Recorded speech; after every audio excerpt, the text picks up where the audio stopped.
It is Friday, April 9th here in Draft Shark Studios in Rochester, New York. Welcome to the 25th Quick Hit Pod in our Dynasty Prospect Scouting Report series. I'm your host, Matt Schauf. With me, as always, is Jared Smola. You can now find 29 rookie scouting reports on DraftSharks.com.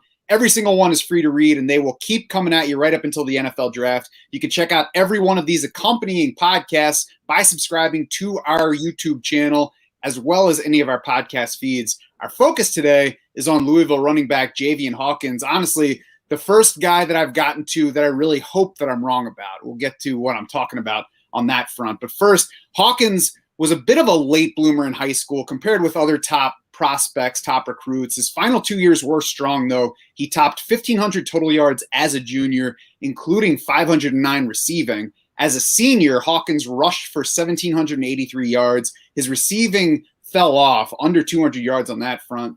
Chose Louisville among 19 offers as a three-star recruit across multiple recruiting services. Hawkins made brief appearances in 3 games in his true freshman season for the Cardinals, but took a red shirt after that point. He broke out his second year on campus, though, under a new coaching staff, took over a backfield that had lacked a true leader the year before. No running back cracked 80 carries the year before. Hawkins hit, I believe, 246 in his redshirt freshman season. He averaged 20.3 carries per game, 117.3 rushing yards per game. That latter number ranked 7th in all of FBS for that season.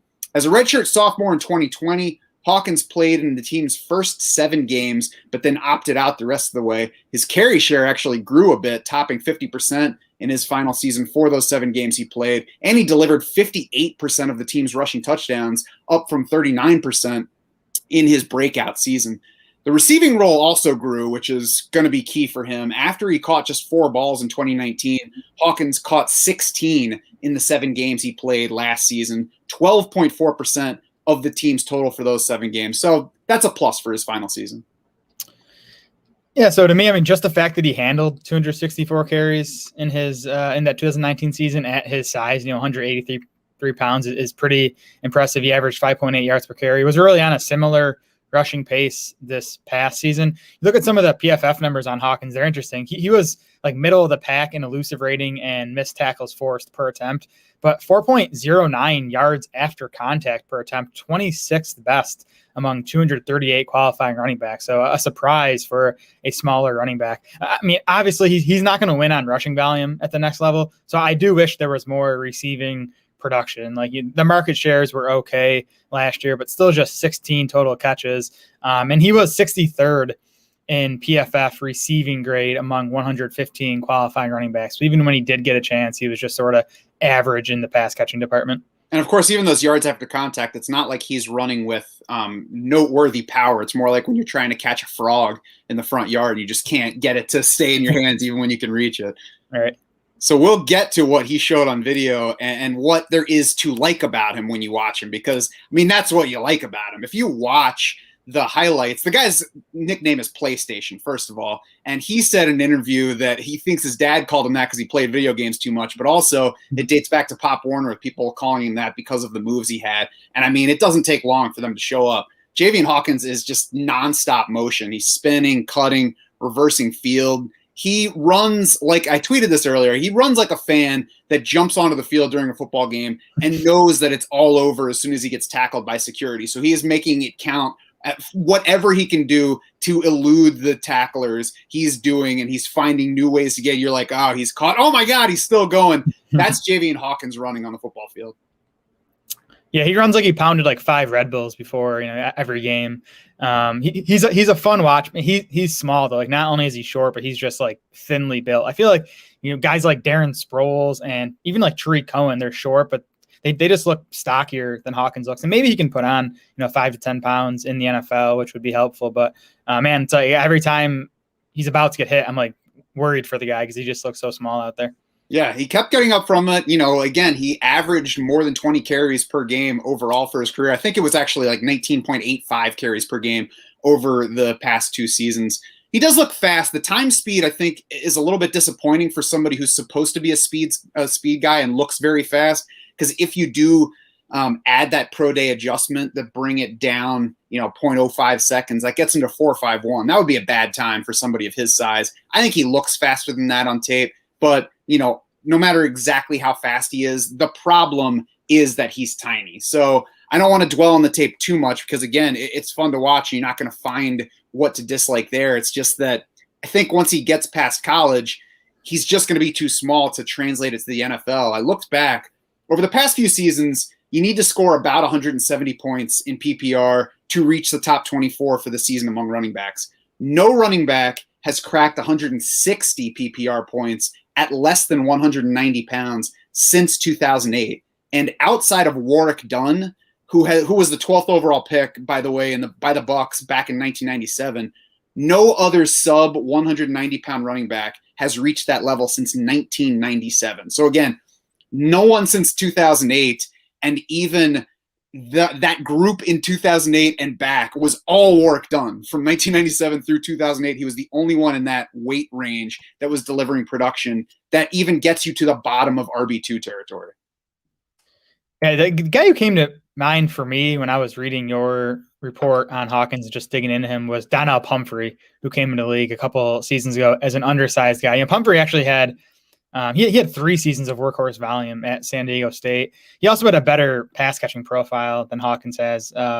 Pumphrey caught 22 plus balls in all 4 of his college seasons.